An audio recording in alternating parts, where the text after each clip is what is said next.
පසුගිය සතියේ ශ්‍රී ලංකා පාර්ලිමේන්තුව ගැන විපක්ෂය නිකුත් කරපු සාරාංශය විපක්ෂ ප්‍රකාශනය අපිට ලැබුණා. බැලු බැල්මට මේකේ තියෙන්නේ එකිනෙකට සම්බන්ධයක් නැති මාතෘකාව වගේ.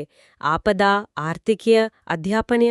ඔව් ඒ හැම එකක්ම එකම තැනකට තමයි සම්බන්ධ වෙන්නේ. හරියටම. ඒ තමයි රාජ්‍ය තීරණ ගැනීමේ ක්‍රියාවලිය. ඒකේ විනිවිදභාවය සහ වගවීම ගැන තමයි හැමතැනම ප්‍රශ්න කරන්නේ. ඔව් අපි ඒක ගැන ටිකක් ගැඹුරින් කතා කරමු. මේ ප්‍රකාශනයෙන් විපක්ෂයේ ඉස්මතු කරන ප්‍රධාන තේමා තුනක් තියෙනවා. මොනෝද? එකක් තමයි ද්විත්ව සුළු කුණාටුවට රජයේ ප්‍රතිචාරය. ඊළඟට අස්වසුම වගේ සුබසාධන වැඩසටහන් සහාර ගලංගුරු ටෙන්ඩරය. මතභේදාත්මක ගනුදෙනු. ඔව් තුන්වෙනි එක තමයි අධ්‍යාපන ක්ෂේත්‍රයට ගේන්න යන ලොකු වෙනස්කම්. මේ හැම එකකදීම විපක්ෂය අහන්නේ මේක කලේ කාගෙන්වත් නොආසා විනිවිදභාවයකින් තොරව නේද කියන එක.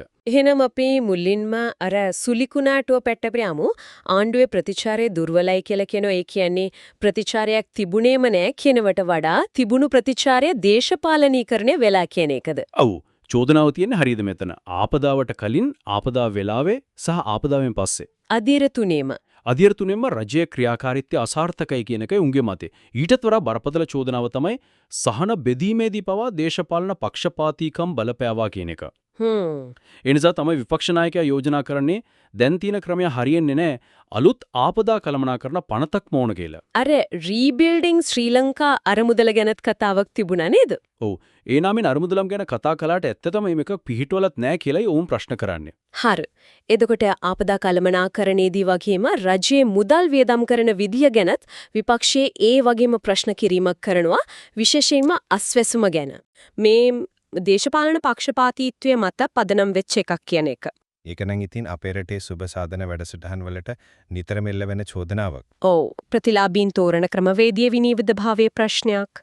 ඒ හරහා මේක ඡන්ද පදනම ශක්තිමත් කරගන්න පාවිච්චි කරනවා කියලායි යල් වක්‍රකාරව කියන්නේ. මුදල් ගැන කතා කරද්දී ලක්විජය බලාගාරයේ ගල්ලංගුරු ටෙන්ඩරය ගැනත් විශාල කතාබහක් ඇති වුණා. රුපියල් බිලියන 10කට වඩා පාඩුවක් ගැන කියවෙනවා. ඔව් බිලියන 10ක් කියන සුළුපුටු මුදලක් නෙවෙයිනේ. ඒක නිකම්ම ඉලක්කමක් විතරයි. ඒකේ ඇත්ත වටිනාකම මොකද්ද? හිතන්නකෝ මේ මුදලින් රටේ පාසල් දහස් ගානක සනීප ආරක්ෂක පහසුකම් සම්පූර්ණයෙන්ම අලුත් කරන්න තිබුණා.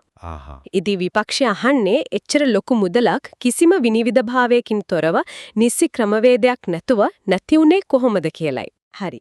මේ ක්‍රියාවලිය වැරදි කියන තේමාවම එහෙනම් අධ්‍යාපන ප්‍රතිසංස්කරණ වලට අදාළ වෙනවා. හැබැයි අධ්‍යාපන ප්‍රතිසංස්කරණ කියන්නේ හොඳ දෙයක් නේ. ඔව්. එතකොට විපක්ෂයේ මූලිකම ගැටලුව ප්‍රතිසංස්කරණ ගැනමද නැත්නම් ඒක කරපු විදිහ ගැනද? හරියට මේක තමයි කාරණේ. විපක්ෂය කියන්නේ අපි ප්‍රතිසංස්කරණ වලට විරුද්ධ නෑ.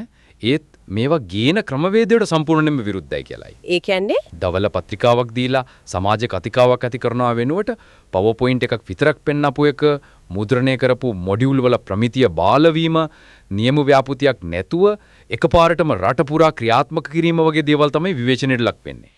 විශ්වවිද්‍යාල සංශෝධන පනත් කෙටුම්පත ගැනත් ඒ වගේම චෝදනාවක් තියෙනව නේද? බලය මධ්‍යගත වීමක් ගැන කතා වෙනවා. ඔව් එතනදී ප්‍රධානම ප්‍රශ්නේ ඒක. ඒකෙන් ඇත්තටම වෙනදී සරලව කිව්වොත් කියන්නේ මෙච්චරකල් විශ්වවිද්‍යාලයේ පීඨ මට්ටමින් ගත්ත තීරණ.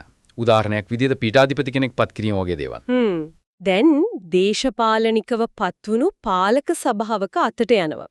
විපක්ෂය දකින්නේ මේක විශ්වවිද්‍යාලයක තියෙන අධ්‍යයන නිදහසට එල්ල වෙන සුජු තර්ජනයක් විදිහට. ඒ කියන්නේ දේශපාලන බලපෑම් වලට විශ්වවිද්‍යාල ස්වාධිපත්‍ය යටත් වෙන්න පුළුවන් කියන බයක් යාලක තියෙනවා. හරියටම. ඒ බිය තමයි ඔවුන් පළ කරන්නේ. එසේනම් මේ හැම දෙයකින්ම අපිට පැහැදිලි වෙන්නේ ආපදාවකට ප්‍රතිචාර දක්වන විදිහේ ඉඳලා මුදල් වියදම් කරන විදිහ නීති හදන විදිය දක්වාම රජයේ ක්‍රියාවලියේ විනිවිදභාවය ගැන විපක්ෂය දැඩි ලෙස ප්‍රශ්න කරන බවයි. ඔව් හැම කරුණකම යටින් දිවෙන පොදි තේමාව ඒක තීරණ ගන්නෙ කොහොමද? ඒකට පදනම මොකක්ද? අදාළ පාර්ශ්වයක කතා කළාද කියන මූලික ප්‍රශ්න ටික තමයි දිගින් දිගටම මතු කරන්නේ. හැබැයි ඉතින් මේ ප්‍රකාශනයෙන් අපිට ලැබෙන විපක්ෂයේ දෘෂ්ටි කෝණය විතරයිනේ. මුහුතකට හිතලා බලන්න ඕන ප්‍රශ්නයක් තමයි මේ සිදුවීම් සහ විවාදම ආණ්ඩුව නිකුත් කරන සාරාංශයක කොහොම ඉදිරිපත් වෙයිද කියන එක. ඔව් එතනදී ප්‍රමුඛතා සහ සාධාරණීකරණයන් සම්පූර්ණයෙන්ම වෙනස් වෙන්න පුළුවන්.